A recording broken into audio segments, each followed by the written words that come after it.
शासनाच्या सर्व स्कॉलरशिप आणि फ्रीशिप मिळणारे आणि अत्युत्कृष्ट श्रेणी प्राप्त कोर्सेस असणारे एकमेव कॉलेज, अत्याधुनिक वर्कशॉप्स आणि lab, Shri Prince Shivaji Maratha Boarding House संचलित न्यू पॉलिटेक्निक, उचगाव, कोल्हापूर.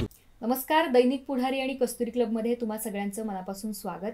खरं तर नुकताच आता 10वी आणि 12वीचा रिझल्ट लागलेला आहे आणि आत्ता तरी सध्या चालू आहे तो पॅन्डेमिक काळ आहे, कोरोनाची पार्श्वभूमी आहे आणि या पार्श्वभूमीमध्ये आपण जर बघितलं तर ज्या शैक्षणिक संस्था असतील किंवा ज्या शैक्षणिक गोष्टी असतील त्या सगळ्या स्टॉप झालेल्या आहेत. तर एकूणच आपण जर सगळं बघितलं तर विद्यार्थी असतील आणि आपले पालक असतील तर ते भांबावलेले आहेत. रिझल्ट तर हातात आलेला आहे, तोही लेट लागला, पण रिझल्ट हातात आल्यानंतर आता ॲडमिशनचं काय, अशी बरीच प्रश्न आहेत ती पालकांना आणि विद्यार्थ्यांना लागलेली आहेत. खरं तर आज आपण एका वेगळ्या विषयावरती बोलणार आहोत आणि तो विषय आहे तंत्रशिक्षणाचा. तर काही विद्यार्थ्यांना म्हणजे 10वी आणि 12वीच्या विद्यार्थ्यांना इंजिनिअरिंग फॅकल्टीकडे यायचं असेल तर काय करता यावं किंवा कसं तिथं जाता येईल हे आज आपण बघणार आहोत. आणि त्यासाठी आज आपल्याबरोबर हे दोन मान्यवर आहेत. ते म्हणजे कोल्हापुरातील न्यू पॉलिटेक्निक कॉलेजचे प्राचार्य आहेत विनय शिंदे सर आणि त्याचबरोबर ऑटोमोबाईल इंजिनिअरिंग विभागाचे प्रमुख आहेत श्रीधर वैद्य सर.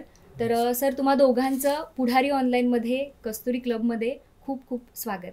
थँक्यू. सर, आता आपण बघितलं तर कोरोनाची पार्श्वभूमी चालू आहे आणि सगळं ॲडमिशन म्हणा किंवा सगळे पालक आपल्या घरीच मुलांना घेऊन बसलेले आहेत आणि पुढचं शैक्षणिक करिअर कसं करायचं किंवा काय वातावरण असणार आहे हे तरी आता चालू आहे. शासनाचे नवीन नियम येत आहेत, त्यामुळे सगळे पालक हे भांबावलेले आहेत. तर पहिल्यांदा तुम्ही त्या विद्यार्थ्यांना काय सांगाल? सर, तुम्ही काय सांगाल? विद्यार्थ्यांनी तसं काय भांबावून जायची गरज नाही आहे. आता तंत्रशिक्षण मंडळानं एक फॉर्म काढलेला आहे की विद्यार्थ्यांना घरातून बसून त्यांनी तो फॉर्म आपल्या रजिस्ट्रेशन करू शकतात. त्यासाठी त्यांनी DT Maharashtra.org.in वरती लिंक दिलेली आहे आणि त्याद्वारे ते विद्यार्थी घरी बसून, पालक असतील तर ते ऑनलाईन रजिस्ट्रेशन करू शकतात. बाकीच्या ज्या गोष्टी आहेत, ज्या ॲडमिशन घेण्यासाठी आहेत, त्या पूर्ण करू शकतात. सर, आता नुकताच 10वीचा आणि 12वीचा रिझल्ट लागलेला आहे, तर तंत्रशिक्षणामध्ये त्यांना यायचं असेल तर त्यांना त्यांचा प्रवेश कसा असणार आहे किंवा आत्ताची जी कंडिशन आहे ती कशी असणार आहे? अगदी चांगला प्रश्न तुम्ही विचारला. आत्ता तुम्ही जो सुरुवातीला उल्लेख केलात की हे 2020 हे जे वर्ष हे करोनाकरता सगळ्या जगाच्या लक्षात राहील, पण आपल्या देशाच्या करता मी म्हणेन की करोनाबरोबर तंत्रशिक्षणाचं महत्त्व सांगणारं हे वर्ष असणार आहे. याचं कारण असं आहे की प्रत्येक देशाच्या इतिहासामध्ये एक असा सुवर्णकाळ येतो, त्याला म्हणतात demographic dividend. India is suppose to be the youngest country in the world. आज भारताकडं सगळं जग फार मोठ्या अपेक्षेनं बघतंय, कारण भारतामध्ये ॲज ऑन डेट 2020 साली 65 कोटी जनता ही वय वर्ष 15 ते 59 की जे काम करू शकतात अशा एज ग्रुपची आहे. आणि ह्या एज ग्रुपच्या जनतेमध्ये दरवर्षी 1.5 कोटी युवकांची भर पडते. परंतु दुर्दैवाची गोष्ट अशी आहे की यातले 75% जी लोक आहेत त्यांना कुठलंही कौशल्य त्यांच्याकडे नाही किंवा त्यांच्याकडे तंत्रशिक्षण नाही, म्हणून ते आपल्या देशाला पुढं नेऊ शकत नाहीत. त्यामुळं आजपर्यंत कधी नव्हती एवढी मी म्हणेन की आपल्या देशाला तंत्रशिक्षणाची गरज आता निर्माण झालेली आहे आणि हे आपल्या शासनाने ओळखलेलं आहे. आपण बघतोय की पंतप्रधान मोदींनी आत्मनिर्भर भारताची घोषणा केलेली आहे. Make in India, stand up India, ह्या सगळ्या ज्या काही मुवमेंट्स चाललेल्या आहेत ते हे सगळे तंत्रशिक्षणाला प्रमोट करणाऱ्याच सगळ्या मुवमेंट्स आहेत आणि हे शासनानं महत्त्व ओळखलेलं आहे. आता विद्यार्थी पालकांनी ओळखण्याची गरजेचं आहे की हा जर विद्यार्थी त्यानं कुठलं तंत्रशिक्षण घेतलं तर तो नक्की स्वतःच्या पायावरती उभा राहील. तंत्रशिक्षणाचं सगळ्यात मोठं महत्त्व म्हणजे he will not be a job seeker, he will be a job creator. म्हणून मी सर्व विद्यार्थ्यांनी पालकांना सांगेन की आता 10वी नंतर तुम्ही तंत्रशिक्षणाची जर कास धरलीत, कुठलं तरी कौशल्य तुमच्या मुलाच्या मध्ये त्या ठिकाणी तुम्ही दिलं तर नक्की त्याचं भवितव्य हे उज्ज्वल असणार आहे. आणि सगळं जग भारताच्या यंग जनरेशनकडं, ही फक्त भारताची गरज नाही आहे. आज आपण बघितलं तर भारताचं ॲव्हरेज एज मुलांचं 28 वर्ष जनतेचं आहे. चायनाचं ते जवळपास 38 पर्यंत गेलं, USAचं ते 48 पर्यंत गेलं, जपान तर जवळपास म्हातारा देश झाला. जपान आणि बरेचशी युरोपियन कंट्री हे म्हातारे देश म्हणून समजले जातात. त्यामुळे त्या देशांची सुद्धा तंत्रशिक्षित युवकांची जी काही गरज आहे हे फक्त जगामध्ये भारतच पूर्ण करू शकतो. आणि त्या दृष्टीनं पालकांनी विचार करावा की माझा मुलगा शिकून फक्त कोल्हापुरात राहणार नाही आहे, पुणे मुंबईला जाणार नाही, भारतात नाही आहे, तर परदेशात सुद्धा भविष्यामध्ये अनेक संधी ह्या आमच्या मुलांना जर तंत्रशिक्षण असेल तर नक्की उपलब्ध असणार आहेत. हे तंत्रशिक्षणाचं महत्त्व आहे. नक्कीच सरांनी आपल्याला छान माझ्या या प्रश्नाचं उत्तर दिलेलं आहे. सर आपण बघितलं तर न्यू पॉलिटेक्निकच्या माध्यमातून आपण सगळ्या विद्यार्थ्यांना असेल, पालकांना असेल तर मार्गदर्शन करतोय. तर महत्त्वाचा प्रश्न असा आहे की या क्षेत्रामध्ये तुम्ही कार्यरत कधीपासून आहात आणि न्यू पॉलिटेक्निकलचं काम कसं चालतंय आता सध्या? कशी घोडदौड चालू आहे न्यू पॉलिटेक्निकची? Shri Prince Shivaji Maratha Boarding House संचलित न्यू पॉलिटेक्निक हे 1983 साली स्थापन झालं. त्यावेळी 3 ब्रँचेस होत्या: ऑटोमोबाईल इंजिनिअरिंग, कन्स्ट्रक्शन टेक्नॉलॉजी आणि इंडस्ट्रियल इलेक्ट्रॉनिक्स. असे 180 टोटल इंटेक कपॅसिटी असणारं हे कॉलेज चालू झालं. त्यानंतर कालांतरानं यामध्ये भर होत गेली. 2000 साली मेकॅनिकल इंजिनिअरिंग, 2008, 9, 10, 11 मध्ये electronics and telecommunication engineering, electrical engineering, civil engineering अशा ब्रँचेसची भर पडत गेली. आणि हे पश्चिम महाराष्ट्रातील 7-8 वर्षे गेली एक्सलंट ग्रेड महाराष्ट्र राज्य तंत्र शिक्षण मंडळाकडून मिळणारं हे आपलं एक नामांकित कॉलेज या ठिकाणी आहे. तसंच आपली Shri Prince Shivaji Maratha Boarding House ही संस्था जी आहे ती आदर्श शिक्षण संस्था म्हणून महाराष्ट्र शासनाने 2003 साली गौरवलेली आहे.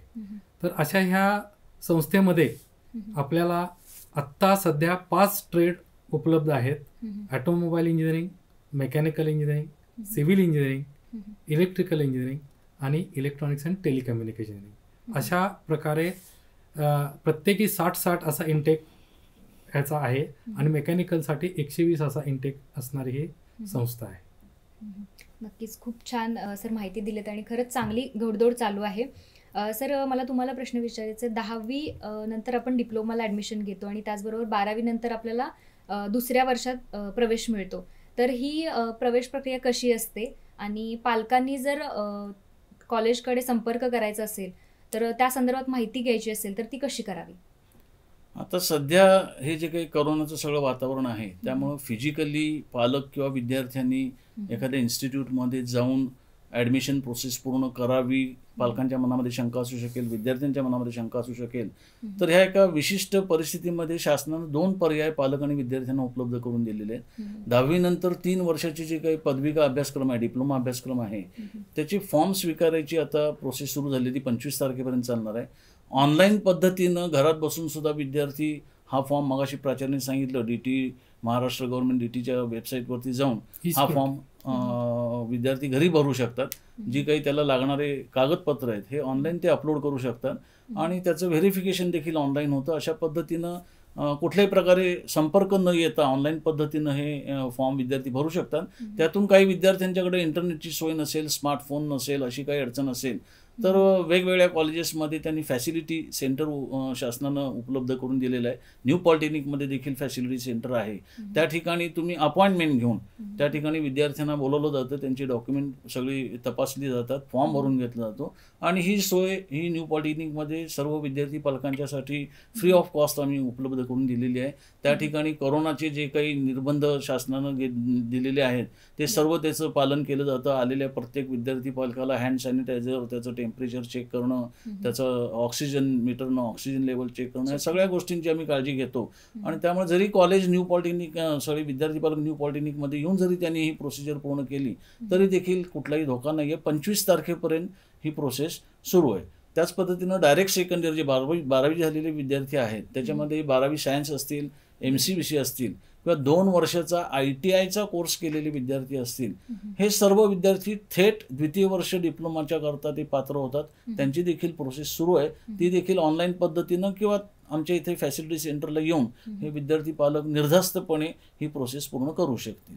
नक्कीच. सर्व पालकांनी आणि विद्यार्थ्यांनी हा प्रश्न परत तुम्हाला ऐकायचं असेल तर तुम्ही ऐकू शकता, कारण महत्त्वाचं आहे 25 तारखेपर्यंत हे ऑनलाईन सगळं आहे. सरांनी आता माहितीच दिलेली आहे आपल्याला. सर मला दुसरा प्रश्न असा विचारायचा आहे की पालकांनी किंवा विद्यार्थ्यांनी असेल तर एखाद्या कॉलेजची किंवा संस्थेची जर निवड करायची असेल तर ती कशी करावी? काय निकष पाहावे त्याच्यामध्ये आणि मग ॲडमिशन घ्यावे? हा सगळ्यात महत्त्वाचा प्रश्न आहे असं मी म्हणेन. कारण आजची दुनिया जी आहे ती ग्लॅमरची दुनिया आहे. बरोबर. त्यामुळे बऱ्याच वेळा विद्यार्थी पालकांची जर संस्थेची निवड करण्यामध्ये चूक झाली तर they are playing with the future of the student. त्यामुळे दोन मी एक्सटर्नल फॅक्टर सांगेन. ज्यांना पदविका डिप्लोमा अभ्यासक्रम करायचा आहे, संपूर्ण महाराष्ट्रातले डिप्लोमा अभ्यासक्रम हे MSBT Maharashtra state board of technical education यांच्याद्वारे सगळे ते ॲफिलिएटेड सगळ्या संस्था असतात. MSBTची वेबसाईट आहे msbt.org.in. ह्या वेबसाईटवरती संपूर्ण महाराष्ट्रातल्या सगळ्या संस्थांचं त्यांनी एक ॲक्रिडेशन केलेलं आहे, नामांकन केलेलं आहे. त्या वेबसाईटवरती माहिती उपलब्ध आहे. त्यामुळे तुम्हाला जर न्यू पॉलिटेक्निकला ॲडमिशन घ्यायची असेल तर मी सांगेन तुम्ही MSBTच्या वेबसाईटवरती जा, इन्स्टिट्यूटमध्ये जाऊन तुम्ही न्यू पॉलिटेक्निकचं नामांकन काय बघा, तिथं तुम्हाला दिसेल आमचे सर्व कोर्सेस एक्सलंट ग्रेडचे आहेत. दुसऱ्या एखाद्या कॉलेजनं काही तुम्हाला भूल घालून सांगितलं आमच्या इथे ॲडमिशन घ्या, निर्णय घेण्यापूर्वी त्यांची ग्रेड तुम्ही चेक करा. एक्सलंट ग्रेडचं कॉलेज ते खरोखर आहे का हे आम्ही म्हणत नाही, MSBT म्हणते.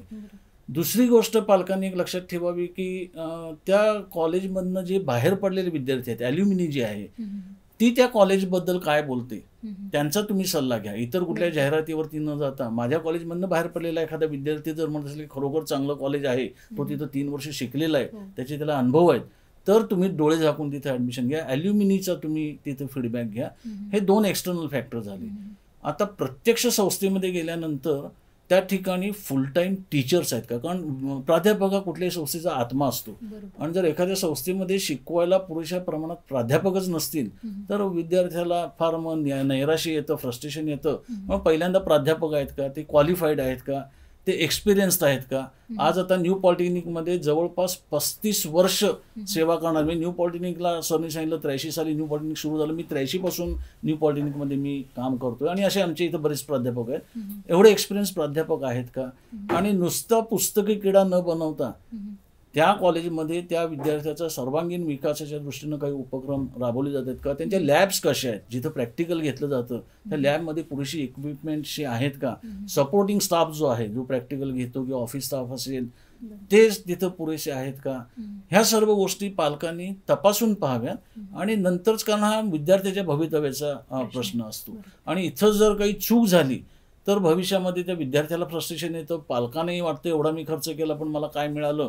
तसं होऊ नये. एक चांगला भारतीय नागरिक बनावा आणि त्याचबरोबर एक चांगला टेक्नोक्रॅट बनावा. ह्याकरता मी म्हणेन की न्यू पॉलिटेक्निक सारख्या अशा हाताच्या बोटावर म्हणणाऱ्या फार थोड्या संस्था असतील, ह्याचा जरूर पालकांनी विचार करावा. नक्कीच सर, याला जोडून मी प्रश्न विचारते की आता तुम्ही ग्रेडचं जसं बोललात की कोणता ग्रेड आहे ते बघावं, पण काही विद्यार्थ्यांना आता कसे गावाकडचे विद्यार्थी असतात, बऱ्याच जणांना मोबाईल पण त्यांच्या हातात नाहीये, त्यामुळं इंजिनिअरिंगकडे जायचं हे माहीत आहे त्यांना, पण ॲटोनॉमस आणि नॉन ॲटोनॉमस असे प्रकार आहेत ते त्यांना कळत नाही. तर त्याबद्दल तुम्ही नेमकं काय सांगाल.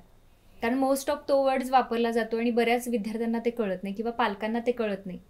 तर कशी निवड करावी त्या बाबतीत. आता ॲटोनॉमस म्हणजे अशी महाराष्ट्रामध्ये 7 पॉलिटेक्निक आहेत, बहुतेक सगळी गव्हर्नमेंट पॉलिटेक्निक आहेत की ज्यांना ॲटोनॉमी स्वायत्तता दिलेली आहे. स्वायत्तता म्हणजे आता कोल्हापूरचं गव्हर्नमेंट पॉलिटेक्निक आहे हे उदाहरणार्थ ॲटोनॉमस पॉलिटेक्निक आहे.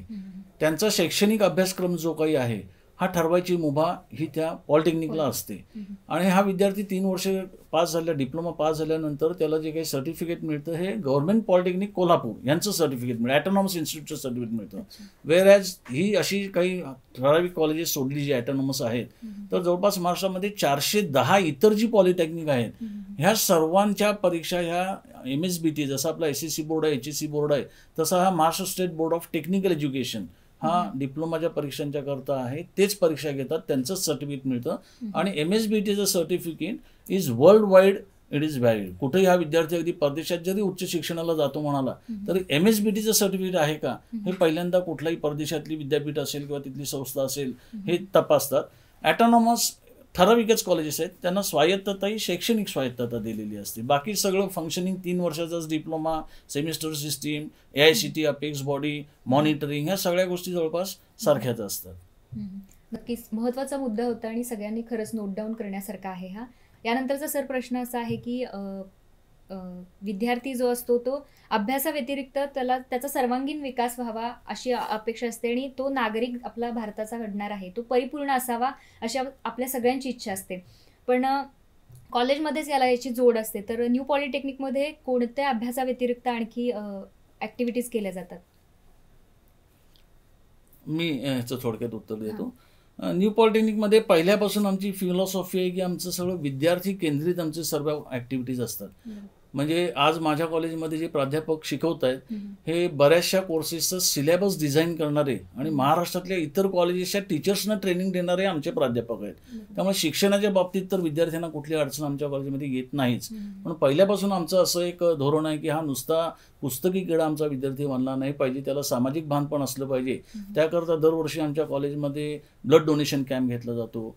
गणपती मूर्ती विसर्जनाला ज्यावेळी येतात त्यावेळी गणपती मूर्ती दान सारखा कार्यक्रम आम्ही घेतो. त्याच पद्धतीनं आता आपले कोल्हापूरचे महापालिकेचे आयुक्त त्यांनी जी स्वच्छता मोहीम सुरू केलेली आहे त्याच्यामध्ये त्यांच्या खांद्याला खांदा लावून आमचे विद्यार्थी दर रविवारी त्याच्यामध्ये सहभागी होतात की आपण सुद्धा या कोल्हापूरचा या समाजाचा एक घटक आहोत आणि त्या दृष्टीनं आपण जे काही समाजाचं देणं लागतो हे आपण दिलं पाहिजे, ही भावना त्याच्यामधनं विद्यार्थ्यांच्या मध्ये जागरूक होते. त्याच्या व्यतिरिक्त तुम्ही म्हणाल की अभ्यासक्रमाव्यतिरिक्त अनेक कंपन्यांशी आमचे सामंजस्य करार आहेत. Mahindra Truck and Bus Division ही पुण्यातली चाकणमधली सगळ्यात मोठी, एशियातली सगळ्यात मोठी कंपनी आहे. त्यांनी न्यू पॉलिटेक्निकच्या ऑटोमोबाईल डिपार्टमेंटची भारतातलं पहिलं पॉलिटेक्निक आहे की त्यांनी निवड केली आणि त्यांचा एक स्वतःचा एम शिक्षा म्हणून अभ्यासक्रम आमच्या कॉलेजमध्ये राबवला जातो ऑटोमोबाईल डिपार्टमेंटला. त्या अभ्यासक्रमाअंतर्गत फायनल इयरच्या 25 विद्यार्थ्यांना महिंद्राचे ट्रेनर येऊन वर्षातून 2 वेळा ट्रेनिंग देतात. त्यांना तिचं वेगळं सर्टिफिकेट मिळतं. We don't charge anything for that. त्याच पद्धतीनं बॉश कंपनीशी आमचं सामंजस्य करार आहे. कोल्हापूर जिल्ह्यातले जे काही 2 wheeler 4 wheeler mechanic garage owners आहेत त्यांची असोसिएशन आहेत, त्यांच्याशी आमचे सामंजस्य करार आहेत. कोल्हापूरल्या नामांकित ज्या इंडस्ट्रीज आहेत त्यांच्याशी आमचे सामंजस्य करार आहेत. त्यांच्या माध्यमातून आम्ही विद्यार्थ्यांना हँड्स ऑन ट्रेनिंग देतो. वेकेशनमध्ये सुट्टीमध्ये मे महिन्याच्या मोठ्या सुट्टीमध्ये 40 दिवसाच्या ट्रेनिंग करता मुलांना आम्ही पूर्ण कोल्हापूरभर विविध ठिकाणी पाठवतो. अशा पद्धतीनं त्यांना सर्व पद्धतीनं थेअरी, प्रॅक्टिकल आणि एक सोशल अवेअरनेस ह्याचं डेव्हलपमेंट व्हावी ह्या दृष्टीनं अनेक उपक्रम आमच्या कॉलेजमध्ये राबवले जातात. एक विशेष मी गोष्ट सांगेन की गॅदरिंग हा प्रकार आता बहुतेक कॉलेजनी बंद केला आहे. तिथं बरीचशी हुल्लडबाजी होते वगैरे, पण आमच्या कॉलेजमध्ये गॅदरिंग होतं, 100% होतं. कारण काय विद्यार्थ्यांच्या मध्ये सुद्धा कलागुण असतात आणि अशा विद्यार्थ्यांना त्याचे कलागुण दाखवायला कुठंतरी वाव मिळाला पाहिजे ह्या दृष्टीनं आमच्या कॉलेजचं गॅदरिंग होतं. अनेक आमच्या ह्या न्यू पॉलिटेक्निकनं कलाकार ह्या न्यू पॉलिटेक्निकनं दिलेले आहेत, त्यांची रेकॉर्डिंग झालेली आहेत. असे अनेक कलाकार न्यू पॉलिटेक्निकच्या माध्यमातून घडलेले आहेत, सामाजिक कार्यकर्ते घडलेले आहेत. उदाहरण देतात तर बाबासाहेब देवकर, राजू लिंगरज हे कोल्हापूरच्या सामाजिक विश्वात काम करणारे कार्यकर्ते हे न्यू पॉलिटेक्निकचे विद्यार्थी आहेत. आज कोल्हापूरच्या इंडस्ट्रीचं जे लीड करतायत ते आदित्य पाटील असतील, झवर विद्यार्थी असेल, हे सगळे विद्यार्थी कोल्हापूरच्या इंडस्ट्रीज आमच्या लिडिंग करतायत. कोल्हापूरली लिडिंग गॅरेजेस जेवढी आहेत तेवढी बहुतेक सगळी न्यू पॉलिटेक्निकच्या विद्यार्थ्यांची आहेत. त्यामुळं हा संस्कार आम्ही त्या विद्यार्थ्यांना विद्यार्थी दशेतच देत असल्यामुळं हे विद्यार्थी आमचे अगदी देशातच नाही परदेशात देखील खूप मोठ्या पदावरती चमकत आहेत. आज कोल्हापूरचे सिटी इंजिनियर जे आहेत सरनोबत साहेब हे न्यू पॉलिटेक्निकचे विद्यार्थी आहेत. आज एवढा कोल्हापूर पूर्ण शहराचा जो काही डेव्हलपमेंटचा जो पसारा आहे तो सरनोबत साहेब ते सांभाळतायत. ते मी अभिमानानं सांगतो की ते न्यू पॉलिटेक्निकचे विद्यार्थी आहेत. जिल्हा परिषदेमध्ये विजय कांडगावे म्हणून चीफ इंजिनियर आहेत, ते न्यू पॉलिटेक्निकचे विद्यार्थी आहेत. आज संजीव गोखले, आकाश हिरदुगी अनेक विद्यार्थी आहेत की ज्यांनी कोल्हापूरची इंडस्ट्री पुढे न्यायचे ते आता लिडरशिप करत आहेत. त्यामुळे आम्हाला अभिमान आहे की माझी विद्यार्थी ही आमची स्ट्रेंथ आहे. ॲल्युमिनी इज अवर स्ट्रेंथ. आणि त्याचा आत्ता जे विद्यार्थी शिकतात त्यांच्या अनुभवाचा, त्यांच्या नॉलेजचा, त्यांच्या सेटअपचा आमच्या विद्यार्थ्यांना रेग्युलर शिकणाऱ्या विद्यार्थ्यांना फायदा मिळतो. आणि अशा फार थोड्या संस्था असतील की ज्यांची अशी एवढी खूप मोठी ॲल्युमिनी आणि देशात परदेशात पसरलेले विद्यार्थी असतील आणि त्यांचं संस्थेवरती प्रेम आजही आहे. हे अगदी मला सांगायला अभिमान वाटतो. नक्कीच सर, आता कोरोनाची पार्श्वभूमी आहे, लॉकडाऊन आहे, विद्यार्थी घरात आहेत, तर शैक्षणिक संस्था आता म्हणजे पुढचं काय करायचं ते बघतायत कारण शासनाचे नवीन नियम येत आहेत. त्यानुसार आता न्यू पॉलिटेक्निकमध्ये काय कामकाज सुरू आहे, कसं नियोजन चाललेलं आहे विद्यार्थ्यांसाठी आणि इव्हन संस्था चालवणं म्हणा किंवा एकूणच शैक्षणिक पार्श्वभूमी असेल तर?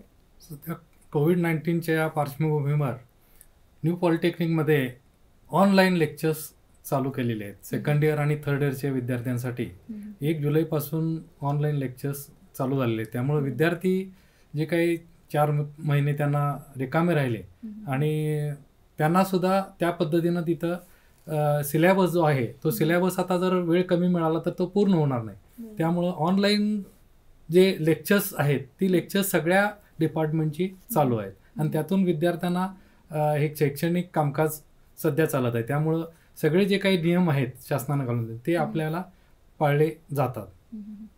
आणि या ऑनलाईन लेक्चरच्या जोडीनंच म्हणजे कसं आहे की एक 90% विद्यार्थी ऑनलाईन लेक्चर त्यांच्याकडे फॅसिलिटी असते, फोन असतो किंवा घरी काही सोय असते. 10% विद्यार्थी ग्रामीण भागातले असतात, त्यांना कदाचित ते ॲक्सेस नसतो. आमची जी लेक्चर होतात ते आम्ही रेकॉर्ड करतो. त्यामुळे एखादा विद्यार्थी म्हटला की मला ते ऑनलाईन लेक्चर अटेंड करता आलं नाही, तर आम्ही त्याला ते रेकॉर्डिंगचा व्हिडिओ त्या विद्यार्थ्याला पाठवतो. ऑनलाईन लेक्चर बरोबर जे काही PPT असेल किंवा नोट्स असतील त्या सगळ्या आमच्या विद्यार्थ्यांना आम्ही शेअर करतो. आणि मला सांगायला अभिमान आहे की आमच्या ज्या नोट्स आम्ही आमच्या विद्यार्थ्यांना शेअर करतो हे बाकीच्या कॉलेजचे विद्यार्थी देखील वापरतात. त्यामुळे असं काही नाही की माझे विद्यार्थीच फक्त त्याचा वापर करतायत. आणि वी आर व्हेरी जनरस की कुठलाही विद्यार्थी शिकत असेल तर त्या शिकण्यामध्ये आम्हाला आनंदच आहे. आमच्या कॉलेजचे तर शिकतायतच, पण बाकीच्या सुद्धा कॉलेजचे विद्यार्थी आमची लेक्चर अटेंड करतात, आमच्या नोट्स वापरतात, ह्याचा देखील आम्हाला आनंद आहे. नक्कीच सर, याला मी एक जोडून प्रश्न विचारते. आता लॉकडाऊनमध्ये बऱ्याच संस्था आहेत ते ऑनलाईन घरी लेक्चर्स घेतात किंवा ऑनलाईन सगळं PPT वगैरे सगळं घरी देतात, पण काही अशी गरीब विद्यार्थी आहेत किंवा ज्यांच्याकडे फोनची फॅसिलिटी नाही आहे, तर ते विद्यार्थी हे ऑनलाईनचा लाभ घेऊ शकत नाहीत. किंवा आता बऱ्याचदा न्यूज आपण बघत असतो तर विद्यार्थी मोबाईल दिला नाही म्हणून आत्महत्या करणं किंवा असे वाईट प्रकार घडत आहेत. तर या दृष्टीकडे तुम्ही कशा पद्धतीने बघताय? आता आमचा एक विद्यार्थ्यांशी जो काही वैयक्तिक संपर्क आहे हा आमच्या कॉलेजमध्ये खूप तो एक स्ट्रॉंग बॉन्ड आहे. म्हणजे कुठल्या विद्यार्थ्याची जर काही वैयक्तिक काही जरी अडचण असेल की जसं तुम्ही म्हटलं की त्याला आता नेट ॲक्सेसिबिलिटी नाहीये किंवा नेटवर्क कव्हरेज क्षेत्राच्या तो बाहेर आहे, मग अशा विद्यार्थ्यांनी शिकायचं नाही का? किंवा त्याच्या वडिलांची परिस्थिती नसेल, तो स्मार्टफोन घेऊ शकत नसेल, अशा विद्यार्थ्यांनी काय करायचं? ह्या सगळ्या प्रश्नांचा मी विचार केलेला आहे. अशा विद्यार्थ्यांना जे आमचे रेकॉर्डेड व्हिडिओज आहेत हे आम्ही त्यांना ईमेल करतो, त्यांना पास ऑन करतो आणि मग ते त्यांच्या सवडीनं हे कुठल्याही लॅपटॉपवरती किंवा डेस्कटॉपवरती त्याच्या मित्राच्या घरी जाऊन सुद्धा हे व्हिडिओ तो बघू शकतो. त्यामुळे ह्या विद्यार्थ्यांची देखील काळजी ही आम्ही घेतलेली आहे. नक्की सर. आता तंत्र शिक्षणामध्ये आपण बघितलं तर विद्यार्थ्यांना अजून कोणत्या संधी आहेत की ते त्याचं करिअर उज्ज्वल करू शकतील किंवा त्यांना त्याच्यामध्ये आवड निर्माण होऊ शकेल? आता 10वी नंतर जसं मी मगाशी सांगितलं की this is the right time to go for technical education. हे जर आत्ता आपण ही संधी घेतली नाही तर भविष्यात आपल्याला पश्चाताप करायला लागेल.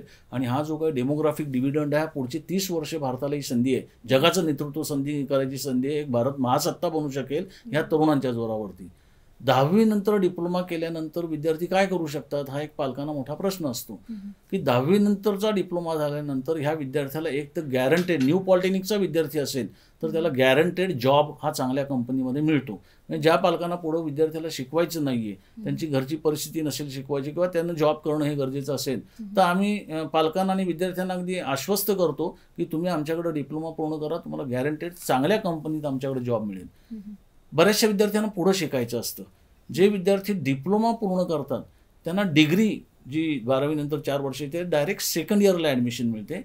आता डिप्लोमा करून डिग्री करणं आणि 12वी करून डिग्री करणं याच्यामध्ये एक महत्त्वाचा फरक आहे की 12वी करून जर आपण डिग्रीला गेलो तर त्याच्यामध्ये एक मोठं हर्डल आहे. CET, JEE ह्या कॉम्पिटेटिव्ह एक्झाम द्यायला लागतात. आज आपण बघतो की आजही आपल्याला माहित नाही CET नेमकी कधी होणार आहे, JEE कधी होणार आहे करोनाच्या पार्श्वभूमीमध्ये. पण डिप्लोमा करून डायरेक्ट सेकंड इयरला जो विद्यार्थी जातो त्याला कुठलीही अशी हर्डल नाही आहे, कुठलीही त्याला परीक्षा द्यायला लागत नाही. त्याच्या मेरिटवरती डायरेक्ट ऑनलाईन पद्धतीने त्याची ॲडमिशन होते. 12वी करून 4 वर्ष म्हणजे 10वी नंतर 2 वर्ष 12वी आणि 4 वर्ष डिग्री म्हणजे 6 वर्षात तो डिग्री इंजिनियर होतो. वेरॅज 10वी करून डिप्लोमा 3 वर्ष आणि पुढे 3 वर्ष डिग्री डायरेक्ट सेकंड असल्यामुळं इकडनं जाऊन सुद्धा तो 6 वर्षातच इंजिनियर होतो. पण इकडनं जाण्याचा फायदा असा आहे की जो इंजिनियर डिप्लोमा करून डिग्री करतो त्याकडे 2 प्रोफेशनल सर्टिफिकेट असतात. एक डिप्लोमाचं सर्टिफिकेट असतं आणि एक डिग्रीचं सर्टिफिकेट असतं. त्यामुळे त्याचं थेरी प्रॅक्टिकल हे सगळं अगदी पक्कं झालेलं असतं. आणि उद्या इंडस्ट्रीत जॉब करता जरी गेले की ज्याचा डिप्लोमा पण आहे आणि ज्याची डिग्री पण आहे हे विद्यार्थी जॉबमध्ये पहिल्यांदा प्राधान्यानं सिलेक्ट होतात. गव्हर्नमेंटच्या अनेक कॉम्पिटेटिव्ह एक्झाम्स आहेत की RTOची परीक्षा, मला अगदी सांगायला अभिमान वाटतो की RTO डिपार्टमेंटमध्ये किमान आमच्या कॉलेजचे 150 विद्यार्थी हे असिस्टंट मोटर व्हेकल इन्स्पेक्टर MPSCची परीक्षा देऊन पास झालेले असतील. मिलिटरीमध्ये, एअरफोर्समध्ये, नेव्हीमध्ये डिप्लोमाच्या विद्यार्थ्यांच्या करता विशिष्ट पोस्ट आहेत, त्याच्यामध्ये हे विद्यार्थी जाऊ शकतात. आणि आमच्या कॉलेजमध्ये नोकरीवरती भर न देता ते एंटरप्रेनर कसे बनतील, मगाशी तुम्ही एक प्रश्न विचारला अदर ॲक्टिव्हिटीज काय असतात, तर आमच्या कॉलेजमध्ये सगळ्या ब्रँचच्या विद्यार्थ्यांच्या करता आम्ही एक एंटरप्रेनरशिप डेव्हलपमेंट प्रोग्राम MCDच्या सहाय्यानं हा सगळ्या विद्यार्थ्यांच्या करता घेतो आणि ते उद्योजक बनावेत ह्याकरता आमचा जास्तीत जास्त हा प्रयत्न असतो. ते ट्रेनिंग आम्ही विद्यार्थ्यांना देतो. पण स्वतःचा व्यवसाय उद्योग हे विद्यार्थी सुरू करू शकतात. नक्कीच सर. दुसरा एक प्रश्न आहे, पदविका अभ्यासक्रमासाठी प्रवेश घेऊ इच्छिणारे जे विद्यार्थी आहेत किंवा पालक आहेत त्यांनी न्यू पॉलिटिकल कडून काही संधी मिळू शकतात का, किंवा त्यांना वेगळी फॅसिलिटी काही मिळू शकते का? आता न्यू पॉलिटेक्निकमध्ये जर त्यांना ॲडमिशन घ्यायचं असेल तर आपल्याकडं सुविधा केंद्र उपलब्ध आहे आणि त्या सुविधा केंद्रावरती आपला सर्व स्टाफ सकाळी 10 वाजल्यापासून 6 वाजेपर्यंत उपलब्ध असतो. शासनाचं टायमिंग 10:30 ते 5:30 आहे. तर प्रत्येकाला टायमिंग देऊन फिजिकल स्क्रुटिनी जी आहे ती ज्यांच्याकडे सोय उपलब्ध नाही आहे किंवा जे इंटरनेट कॅफेवरती न जाता डायरेक्ट आपल्या कॉलेजवर येऊन फॉर्म भरू इच्छितात, रजिस्ट्रेशन करू इच्छितात, तर ती सर्व सोय आपल्याकडं उपलब्ध करून दिलेली आहे. आणि त्या पद्धतीने आता कामकाज चालू आहे. 25 तारखेपर्यंत ही सुविधा उपलब्ध आहे फर्स्ट इयरच्या विद्यार्थ्यांसाठी. 27 तारखेपर्यंत सेकंड इयरच्या विद्यार्थ्यांसाठी आहे. त्यानंतर मग 28 तारखेला प्रायमरी मेरिट लिस्ट लागेल आणि त्यानंतर काही जर त्यामध्ये जर काही शंका असतील किंवा काही त्रुटी राहिल्या असतील तर 29 ते 31 तारखेपर्यंत त्या ठिकाणी आपण ग्रीव्हन्सेसमध्ये आपलं काय त्रुटी आहे किंवा काय मिस्टेक झाली असेल तर ती दुरुस्त करायला सुविधा केंद्रावरती ती सोय उपलब्ध करून दिलेली आहे. आणि त्यानंतर 2 सप्टेंबरला ही फायनल मेरिट लिस्ट लागणार आहे आणि त्यानंतर मग जी प्रक्रिया असेल ती राऊंडची प्रक्रिया असेल. म्हणजे त्या कुठल्या तुम्हाला ट्रेडला घ्यायचं आहे, कुठल्या कॉलेजला घ्यायचं आहे, त्या पद्धतीनं ती सिस्टीम अजून त्याचं वेळापत्रक तंत्रशिक्षण मंडळानं दिलेलं नाही आहे. आणि एक मॅडम थोडंसं मला ह्याच्यामध्ये ॲड करायला म्हणजे पालकांच्या आणि विद्यार्थ्यांच्या दृष्टीने महत्त्वाचं आहे. सुविधा म्हटलं तुम्ही तर शासनानं अनेक सुविधा मुलांना दिलेल्या आहेत. म्हणजे फीच्या बाबतीमध्ये जेवढ्या काही शासनाच्या स्कॉलरशिपच्या योजना आहेत त्या सगळ्या न्यू पॉलिटेक्निकला लागू आहेत. म्हणजे SC/ST कॅन्डिडेट असेल तर अगदी मिगर 2,000 फीमध्ये तो डिप्लोमा करू शकतो. OBC, EBC, इतर मागासवर्गीय किंवा अल्पसंख्याक जवळपास 50% फी त्यांची गव्हर्नमेंट भरतं. ह्या सर्व आर्थिक सुविधांचा देखील लाभ जे शासन देतंय ह्याचा पालकांनी आणि विद्यार्थ्यांनी घ्यावा आणि एका चांगल्या इन्स्टिट्यूटमध्ये न्यू पॉलिटेक्निक सारखे आपलं करिअर घडवावं. नक्कीच. खूप छान माहिती दिलेली आहे. नक्कीच आपले पालक असतील आणि विद्यार्थी असतील त्यांना ह्याचा खरंच लाभ होणार आहे. सर, जाता जाता एवढी आपण मुद्द्यांची चर्चा केली तर कोणते मुद्दे तुम्हाला अशा अधोरेखित करावे वाटतात की ते पालकांनी असतील, विद्यार्थ्यांनी असेल की लक्षात ठेवता येतील? पहिली गोष्ट म्हणजे तंत्रशिक्षणाचं महत्त्व जेवढं आज आहे तेवढं आजपर्यंत कधीही नव्हतं. आणि त्यामुळं जर आत्ता आपण तंत्रशिक्षित आपला मुलगा केला नाही, मुलगी केली नाही तर भविष्यामध्ये त्यांना फार थोड्या संधी उपलब्ध असतील. भविष्यामध्ये 2च प्रकारच्या जाती असणार आहेत. एक टेक्निकली क्वालिफाईड आणि दुसरा हु इज नॉट टेक्निकली क्वालिफाईड. ह्या 2च जाती भविष्यात राहतील असं एक माझं ठोकताळ आहे. दुसरं, संस्थेची निवड करत असताना फार काळजीपूर्वक सर्व विद्यार्थी पालकांनी करावी. तिथे शिक्षक हा त्याचा संस्थेचा आत्मा आहे. किती शिक्षक आहेत, ते कसे आहेत ह्याची त्यांनी पडताळणी करावी. माझी विद्यार्थ्यांशी बोलावं आणि एक्झॅक्टली हा डिप्लोमा केल्यानंतर मी काय करू शकतो ह्याची पूर्ण माहिती घेऊन हा 10वी नंतरचा डिप्लोमा करायचा निर्णय जो आहे हा पूर्ण विचारांती विद्यार्थी पालकांनी घ्यावा. आणि न्यू पॉलिटेक्निक सारख्या संस्थेची जर निवड केली तर मला 100% खात्री आहे की त्यांना काहीही त्याच्याबद्दल पश्चाताप करायची पाळी ही येणार नाही. नक्कीच सर. जाता जाता मी एक प्रश्न घेते सर, तुम्हाला विचारते. आता हे कोरोनाचं काळ चालू आहे, लॉकडाऊन आहे, पालक आणि विद्यार्थी घरात आहेत आणि ऑनलाईन सगळं लेक्चर्स आणि PPT सगळं ऑनलाईन चाललेलं आहे. तर काही घरामध्ये अशी कंडिशन आहे की तिथं मोबाईल अवेलेबल नाही आहे, त्या पालकाची कुवत नाही आहे की आपल्या पाल्याला मोबाईल घेऊन देणं. तर यासाठी शैक्षणिक संस्था किंवा कॉलेजेस असतील त्यांनी कसं त्या मुलांना शिक्षणाच्या प्रवाहात आणण्यासाठी काय करता येईल? कारण सध्याची ही कंडिशन बघितली तर अजून आपल्याला डिसेंबरपर्यंत आपण काही सांगू शकत नाही आणि शासनाचे रोज नवीन नियम येत आहेत. अजून ठोस निर्णय नाही आहे की शाळा कधी, कॉलेज कधी चालू होणार आहेत. तर या पार्श्वभूमीवर तुम्ही काय सांगाल? आता ही जी करोनाची पार्श्वभूमी आहे त्याच्यावरती विद्यार्थी ऑनलाईन लेक्चर्स अटेंड करतात.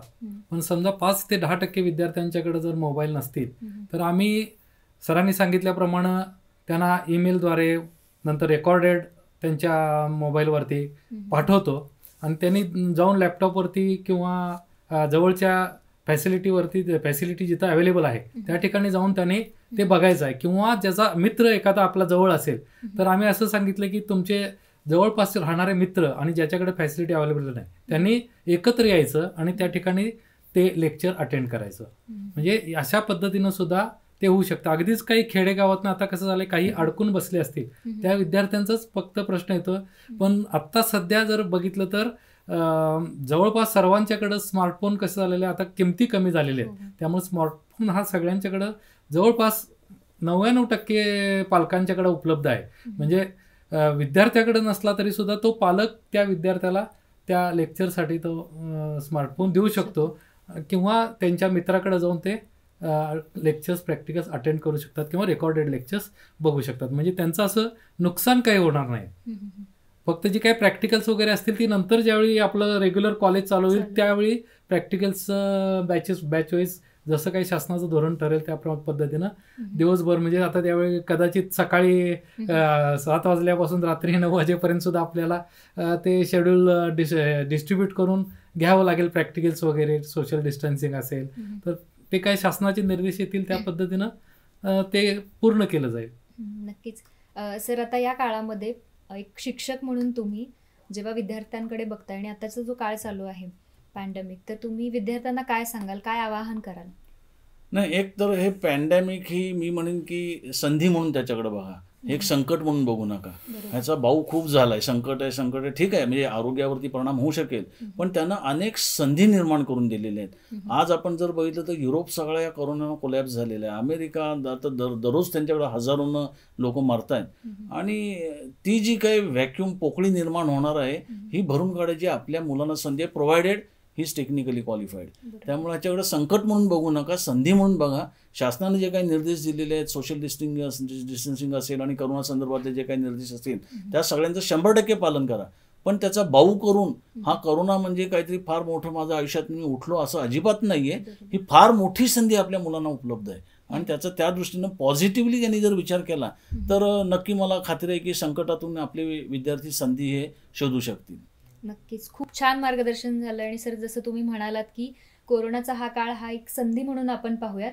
एकंदरीत आपला हा सेशन आजचा असेल तो पालकांना आणि विद्यार्थ्यांना लाभदायक आहे आणि नक्कीच त्यांना यातून काहीतरी घेण्यासारखं आहे. सर, पुढारी ऑनलाईनमध्ये तुम्ही आलात त्याबद्दल मनापासून धन्यवाद. आमच्या पालकांना आणि प्रेक्षकांना असेल, जो विद्यार्थी आमचा बघत असेल त्यांना याचं खरंच मार्गदर्शन होईल आणि नक्कीच न्यू पॉलिटिकलमध्ये हे विद्यार्थी असतील ते ॲडमिशन घेतील आणि उज्ज्वल त्यांचं जे करिअर आहे ते करतील. ताज्या बातम्या आणि अपडेट्ससाठी पुढारी ऑनलाईन या यूट्यूब चॅनलला सबस्क्राईब करा आणि त्याचबरोबर नोटिफिकेशन मिळवण्यासाठी बेल आयकॉनवर क्लिक करा.